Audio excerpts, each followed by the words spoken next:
أعوذ بالله من الشيطان الرجيم.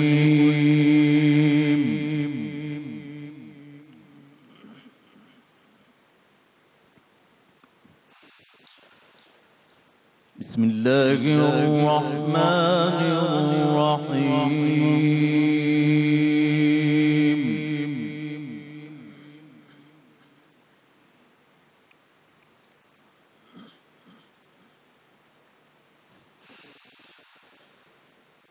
في بيوت أذن الله أن ترفع ويذكر فيها اسمه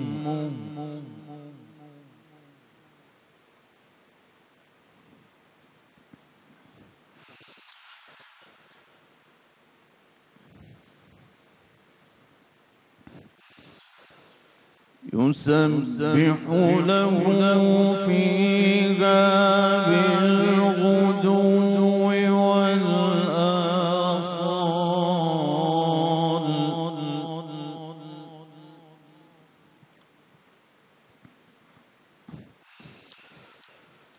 يسبح له فيها بالغدو والآصال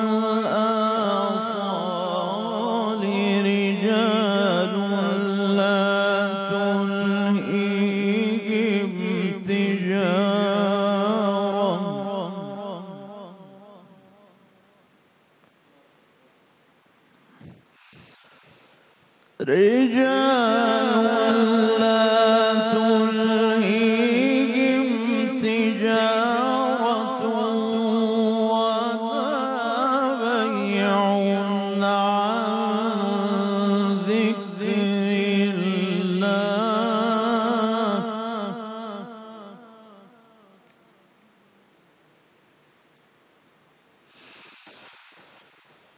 رجال لا تلهيهم تجارة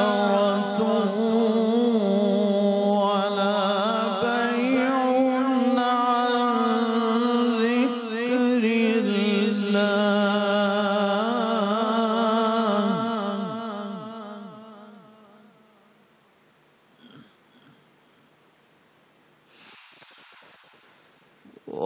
وإقام الصلاة وإيتاء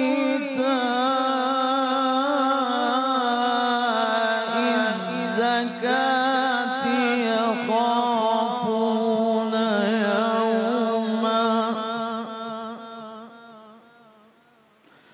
يخافون يوما تتقلب فيه القلوب والأبصار.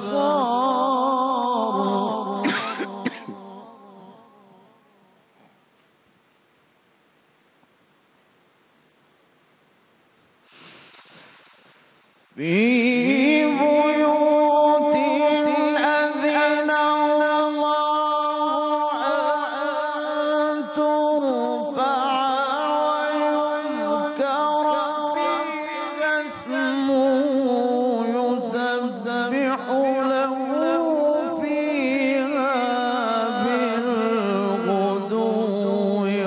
والآصال.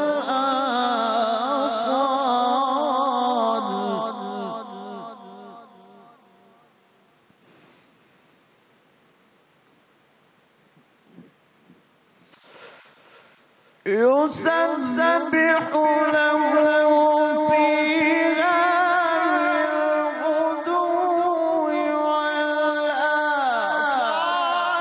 رجال لا تلهيهم تجارة ولا بيع عن ذكر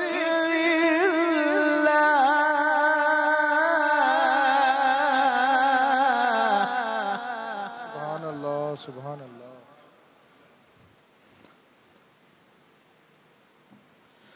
وإقام الصلاة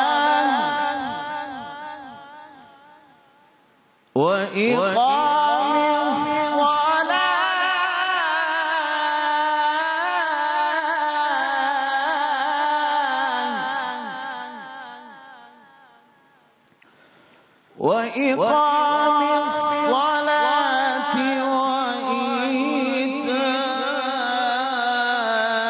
الزكاة يخافون يوما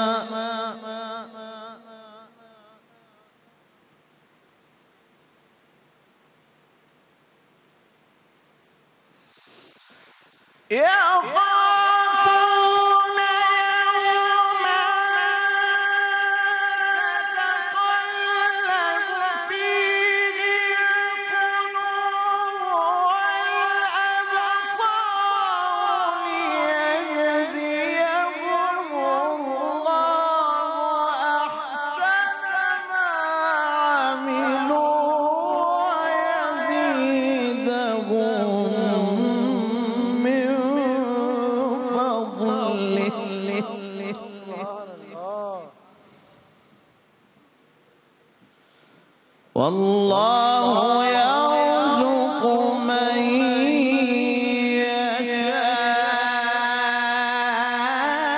يشاء بغير حساب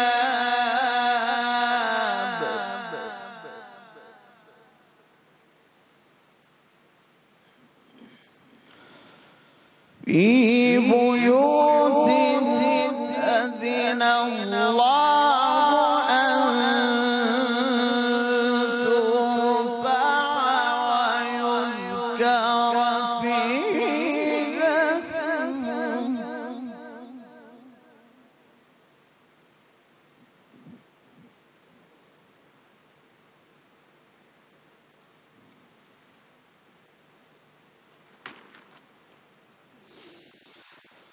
يسبح له فيها بالغدو والآصال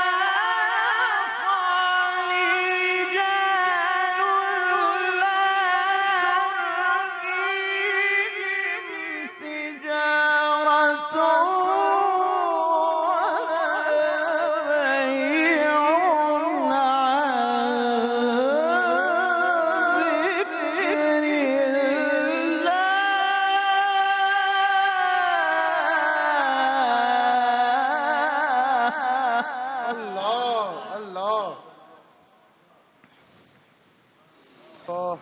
وإقام الصلاة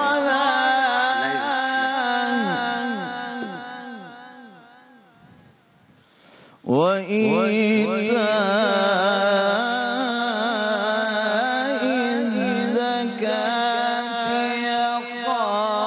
يخافون يوما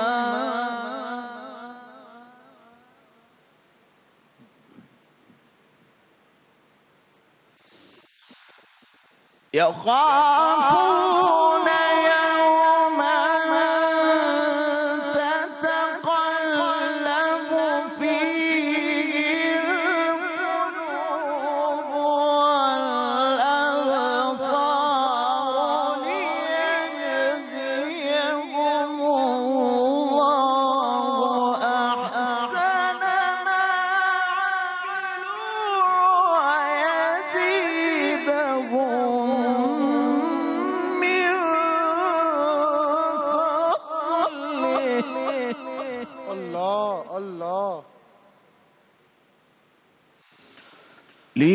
ليجزيهم الله أحسن ما عملوا ويزيدهم من فضله والله يرزق من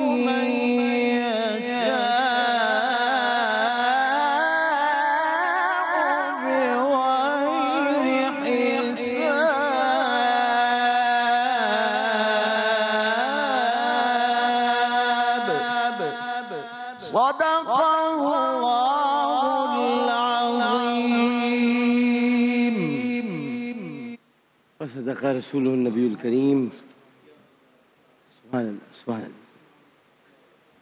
سورہ نور کی آیت نمبر 36 38 ان گھروں میں جنہیں بلند کرنے کا اللہ نے حکم دیا ہے اور ان میں اس کا نام لیا جاتا ہے، اللہ کی تسبیح کرتے ہیں ان میں صبح اور شام۔ وہ مرد جنہیں غافل نہیں کرتا کوئی سودا اور نہ خرید و فروخت، اللہ کی یاد اور نماز برپا رکھنے اور زکوٰۃ دینے سے ڈرتے ہیں، اس دن سے جس میں الٹ جائیں گے دل اور آنکھیں، تاکہ اللہ انہیں بدلہ دے ان کی سب سے بہتر کام کا اور اپنے فضل سے انہیں انعام زیادہ دے، اور اللہ روزی دیتا ہے جسے چاہے بے گنتی۔ مختصراً اس میں آپ کو بس سمجھا دوں کہ یہ ان گھروں کی بات ہو رہی ہے جہاں نمازیں پڑھی جاتی ہیں، اور حضرت عبداللہ ابن عباس رضی اللہ تعالیٰ عنہ ارشاد فرماتے ہیں کہ مسجدیں زمین پر بیت اللہ ہیں، مساجد زمین پر بیت اللہ ہے۔ تو میں اسی لیے ہر ایک سے ریکویسٹ یہ کرتا ہوں کہ جب بھی آپ یہ کورونا کا یا کوئی مسئلہ ہو، مسجدوں میں جانے سے کسی کو نہ روکیں۔ مسجدیں بیت اللہ ہے، ہاں ٹھیک ہے، ایس او پیز فالو کریں ان تمام چیزوں کو۔ اس میں ایک بڑی خوبصورت بات ہے، یہ آپ سمجھ لیں کہ صبح و شام کی تسبیح سے یہاں سے مراد یہ کہ وہ صبح و شام کی تسبیح صبح کی نمازیں ہیں، تسبیح یہاں نماز سے مراد ہے، یعنی صبح کی فجر، اس میں فجر سے کے بعد آپ اشراق بھی پڑھتے ہیں، چاشت بھی پڑھتے ہیں۔ مکرم صاحب تو ایک زمانے میں رکا کرتے تھے، میں دیکھتا تھا چاشت بھی پڑھتے تھے، اشراق بھی پڑھتے تھے، ابھی پڑھتے ہیں۔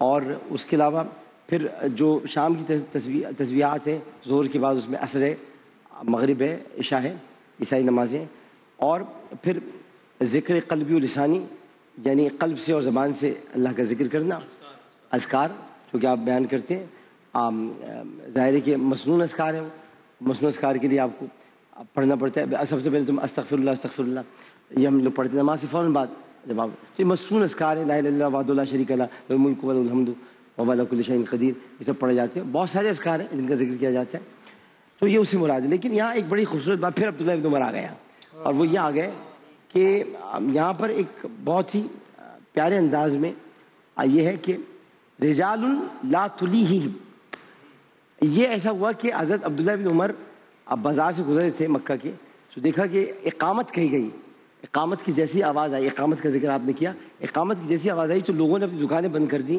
اور فوراً جو ہے وہ مسجد کی طرف بھاگے۔ تو آپ نے کہا یہ ہیں وہ لوگ جن کے لیے قرآن میں آیا ہے رجال لا تلیہم، یہ ہیں وہ لوگ، یہ حضرت عبداللہ بن عمر نے کہا تھا، یہ ہیں وہ لوگ جن کے لیے قرآن میں آیا۔ اس خاص آیت پر رک کر انہوں نے کہا تھا رجال لا تلیہم، یہ دیکھو جا رہے ہیں۔ آج بھی یہ منظر دیکھنے کو ملتا ہے۔ آپ خانہ کعبہ میں، مطلب یہ کہ مدینہ پاک اور مکہ مکرمہ میں آپ کو یہ ملے گا، دکانیں بند ہو جاتی ہیں اور دکانیں کھلی بھی بند ہوتی ہیں۔ جی وہ کہتے ہیں چوریاں ہو جاتی ہیں، ارے اللہ کے ذکر کے لیے نکلو سے دکانیں کھلی نہیں، کوئی چوری ووری نہیں ہوتی۔ میں نے تو خود دیکھا ہے، آپ نے دیکھا ہے؟ نہیں دیکھا؟ لوگ اپنے ریسٹورنٹ سے شٹر سے گراتے ہیں، فوراً بھاگتے ہیں، اس کے بعد آ جاتے ہیں، کیونکہ چادر ڈال دیتے ہیں۔ چادر، اچھا اس میں وجہ یہ کہ سبھی لوگ نماز کے لیے جاتے ہیں نا، چور رہے گا کون؟ ابھی بھائی وہ چادر بھی وہ حفاظت کے لیے نہیں بتانے کا نہ، بالکل بالکل بالکل بالکل بالکل بالکل بالکل صحیح بات۔ اور پھر نہیں، اور وہاں پر وہ شورتے بھی نہیں پھرتے وہاں، وہ جو وہاں کی جو وہاں کی مذہبی فورس ہے وہ ادھر پھر رہی ہے اسی گاڑی میں آ کے نماز کے لیے، نماز کے لیے، نماز اچھا لگتا ہے۔ یہاں بھی ہونا چاہیے ویسے ایک ڈنڈے والا۔ میں آپ کو بتاؤں، ضیاء الحق صاحب نے بنایا تھا، آپ شاید بھول گئے، ضیاء الحق صاحب نے ایک قانون بنایا تھا، نظام الصلاۃ۔ ضیاء الحق صاحب کے زمانے میں بنا تھا کہ نماز کے وقت دکانیں بند ہو جائیں گی، نہیں چلایا لوگوں نے، نہیں چلایا۔ اور دیکھیے جبر تو ہے نہیں، بات یہ کہ جس کو اللہ سے محبت ہے، جس کو سجدوں سے محبت ہے، نام نہاد جو ہے نا وہ کہ جبر نہیں جبر کا تو سے کوئی تعلق ہی نہیں ہے بھائی۔ جس کو دکان بند کرنی ہے کرے، دیکھ لو دکان بند کر کے اور دیکھ لو دکان کھول کے، کھلی رہے گی کوئی خریدنے والے نہیں ہوگا، سب نمازی ہوں گے۔ جب بند ہوگی تو خریدنے والے وہیں آئیں گے جس کی بند تھی دکان، جس کی کھلی ہوگی تو اس کو کہیں گے تو کھولے بیٹھا تھا، تیرے پاس تو نہیں آئیں گے۔ یہ اگر ہو جائے تو بہت سے مسئلے حل ہو جائیں گے۔ اور ڈاکٹر صاحب میں نے آج بھی ایسی کچھ مثالیں دیکھی ہیں جی، جس کے اندر دکانیں بند بھی ہیں اور جو نہیں پڑھتے نا نماز، ہاں، وہ لائن لگا کے کھڑے ہیں کہ کب دکان کھلے اور کب وہاں۔ بھائی متم زہرا ہے وہاں پر مدینے میں، ہم نے بہت کھانا کھایا ہوگا وہاں سے، چائے بہت اچھی ملتی ہے وہاں پہ، جی بالکل، ٹی بیگ کی جگہ میں اپنی چائے وہاں خود ہی بناتا تھا، پیچھے ٹنکی رکھی ہوئی تھی، براؤن کپ والی۔ آپ براؤن کھوائے، یاد ہے آپ کو؟ براؤن کپ والی تھی, اور چینیاں دو قسم کی ہوتی ہیں, براؤن شوگر اور وائٹ شوگر. تو وہاں پہ میں اپنی چائے خود بنا کے, اور وہیں اب چھوٹا سا وہ تھا, اب تو خیر وہ بڑا کر دیا انہوں نے وہاں, تو وہیں بیٹھ جاتے تھے وہاں پہ, وہیں سے شاورما لے لیا اور وہاں بیٹھ گیا. اب اذان کا انتظار ہوتا تھا, جیسے اذان ہوئی فوراً سب نے اپنی دکانیں بندی, سب بھاگے نماز کے لیے. مسجد نبوی کا منظر ہی ایسا زبردست ہوتا ہے. میں ہمیشہ باب الملک الفہد سے اندر داخل ہوتا ہوں, تو وہ بڑا زبردست جگہ ہے, کیونکہ ادھر ہی جیسے آپ باب الملک الفہد سے داخل ہوئے ہیں, یا آپ داخل ہوئے, یہاں پر یہ وہ جوتے رکھنے کی وہ بنی ہوئی ہے, یہاں پہ اپنی چپل رکھی, یہ گزرے, ادھر مڑے, پہلا, دوسرا, تیسرا, تیسرے میں کھڑے ہو جائیں, تیسرے میں 3 جگہ ہیں, پہلی بیچ والی میں کھڑے ہو جائیں, ادھر کا قالین اٹھائیں, تو وہ بیرہا ہے. سبحان اللہ سبحان اللہ. کیا ہے وہ بیرہا؟ لن تنالوا البر,